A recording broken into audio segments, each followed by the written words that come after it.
silêncio esfarrapadas, preta, sempre aguardando pela noite as barcas. Tua angústia fala com olhadas, Maria noturna no peirão que esperas.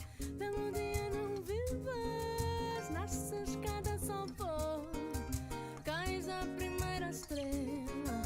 Nasces cada sol pôr, cais da primeira estrela.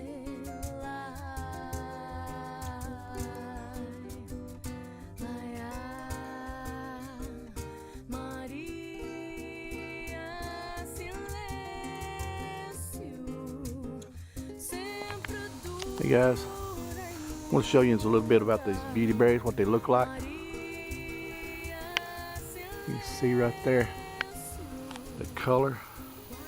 They're like a fuchsia and purple, kind of bright pinkish looking purple. I'm making my beautyberry jelly today, and I just want to show you guys what the plant looks like. This one is a huge beautyberry. You see how high that one goes up into that tree, down to the ground here.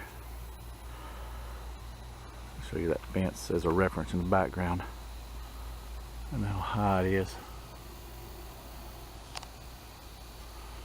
But these are the American beautyberries,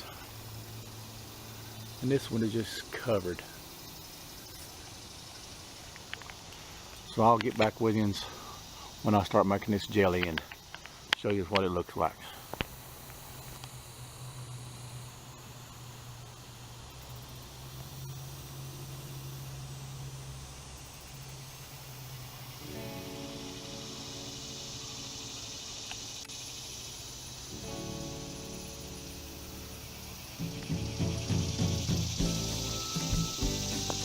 Check that out. Michael over shelling some of them beautyberries. We've got 2 big boxes. These things are packed in here. Right now you can see we just got started. Got a few in mine. He's got a little bit ahead of me. But by the time we get done with this, you'll see what beautyberries look like when we get a big pot of them. It takes more of these things than you realize, because there's just not a lot to them. When we get more of them, I'll show you what that looks like. Check this out, guys. This is how I harvest my beautyberries. I just take them little things and roll them in my thumb and finger and just shell them off there just like shelling corn.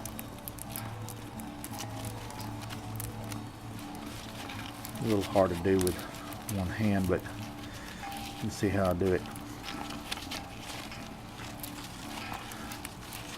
Some of these are really juicy and don't come off as easy, and you're not going to get every one of them, because when you get down to these few there, they get where they want to just like bust open and mush before you can even get them off the stem. But you get the biggest majority of them. You see it's kind of just naked there now. You see my bucket there starting to get filled up, about 1 inch deep or 1.5 inches deep. When I get this thing full, I'll show you how many we get out of these 2 big boxes cram packed full of them. Alright guys, this is my bucket of beautyberries. I run some water in that to rinse them down. There was a little bit of sand on some of them where the branches was low to the ground, but it was about 2/3 full, like about 3 inches from the top being full. So I'm gonna get quite a bit of juice from these. When I get back, I'll show you what it looks like when we start extracting this juice out. This is the strainer I'm gonna be using. It's the Victorio food strainer, and here Michael's got the extra accessory pack, the 4-pack. It's got the little small berry screen here. We're going to be using that one because these beautyberries have got really little small berries, seeds in them, and we want to get more just pulp and juice out of this instead of doing it the way we did before by boiling them and just extracting the juice and squeezing it. I think it's going to be a lot easier this way. So when we get to that point, we'll show you what it looks like. Alright, here we are juicing these things. Michael's filling the hopper right there. He's cranking right now while I'm recording. And you can see this little overflow of the pulp and the skin and the seeds, how it's coming out of there. I mean, it's just shooting right on through. As you can watch that juice come out, there's a little bit of pulp and a few little tiny seeds, which the seeds are actually really soft and chewable. I don't think it's going to hurt anything, but we're still going to run it through a cloth strainer when we get done to get that out. But for right now, this is working out really good versus the way I did it before, just boiling the little berries to extract all the juice. And it was just a hot mess trying to do it that way. This is cranking easy. And this Victorio juicer is doing its thing. I'm going to raise that up a little, Michael, right there. And pour this in this pot right here. All right. You got a funnel, we can measure that, and once we get a half gallon in there.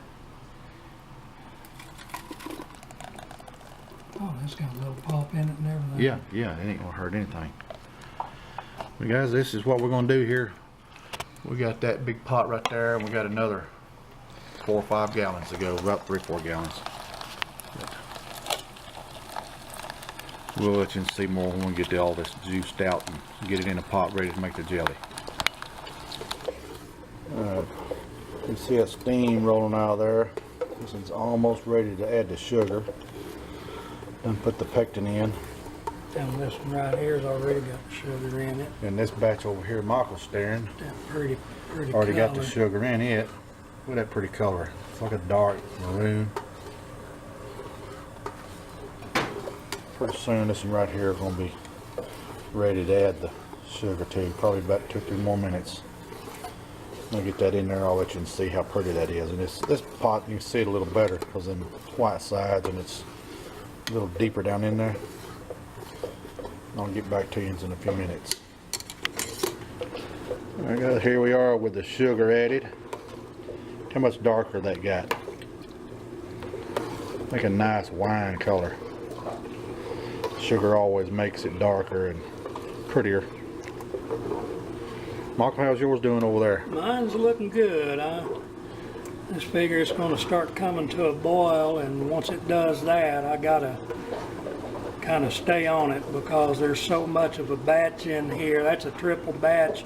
You're doing a quadruple, so we're making 7 batches of jelly. So each batch is going to give us about 3 pints or so, a little less, a little more. So 3 pints. well, each batch, that's batch times 4. Mine's batch times 3, so this is going to be about 8 or 9 pints. That's going to be about 12 pints. Tell us about how it tastes, Michael. What, this jelly when it's made? Oh, it's the best damn jelly I ever had in my life. It ain't nothing like it. This is the Cadillac of jelly, guys. You can make all the grape jelly and the strawberry, and I don't care what it is. The next thing to it, to me, was gardenia jelly. Oh, that was good.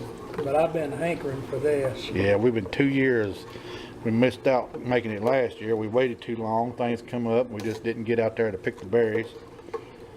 But this year, the hurricane just passed, and they were plump full of juice, and they don't have that strong taste that when you first picked them, it was like if they sat on a vine a while, if it hasn't rained, they got a stronger taste to them, or a smell rather.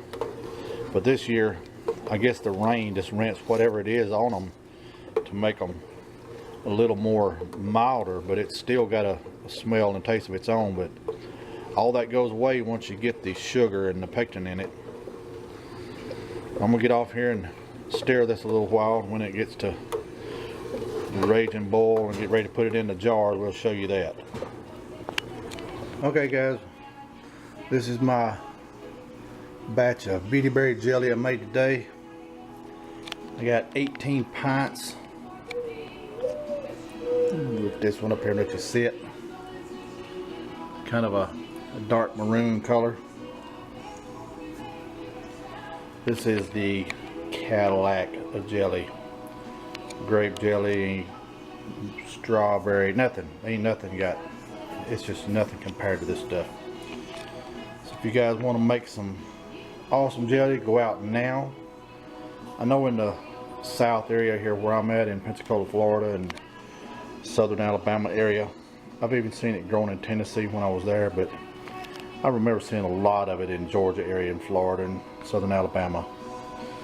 And I'll show you a little photo of some of the plants, what they look like.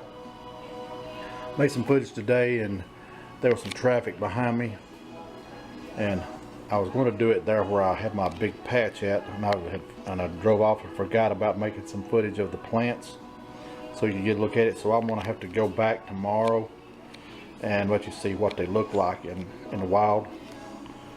But for now, this is 18 pints, and I got 1/2 pint over there, so it made 18.5 pints. And anybody wants some of this, you have to be especially good on my channel. So this is my jelly, and hope you like it.